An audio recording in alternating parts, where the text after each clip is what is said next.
o'zini bilintirib qo'ygan jin. Keyinlar bugun shu haqida gaplashamiz. Agar siz bilsangiz yoki eshitgan bo'lsangiz, jinlar Qur'oni Karimni eshitsa, o'zlarini boshqarmay qo'yishadi. Bir bola, bu faqat meni fikrim. Bir bola ko'chada ketayotgan payti uni ichiga jin sakrab oladi. Va bola hech nimaga e'tibor bermasdan turib masjidga boradi namoz o'qishga. Va namoz o'qiyotgan payt Qur'oni Karim eshitishni boshlaydi va o'zi ham o'qiydi. Lekin o'sha paytda ichidagi jin o'zini ko'rsatishni boshlaydi. Keyinlar shu haqida ozgina kadr video ko'ramiz.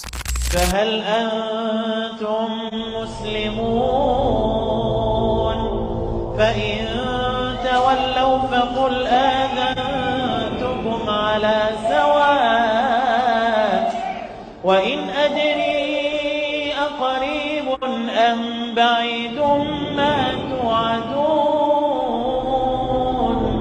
إنه يعلم الجهر من القول Fikringizni kommentarga yozib qoldiring.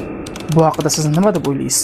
Shunaqa videolarni ko'proq ko'rishni xohlasangiz, jinlar haqida, mistika yoki kosmos yoki shular haqida suhbat qilmoqchi bo'lsangiz, profilingiz linkida Telegram kanal bor, Telegram kanalga kirib, bemalol bizlar bilan birgalikda suhbat qilib bilishingiz mumkin va har kuni qo'rqinchli videolarni ko'rishingiz mumkin. Obuna bo'lishni sanashmang, chunki keyingi video bundan ham qiziqarliroq va qo'rqinchliroq bo'lishi mumkin.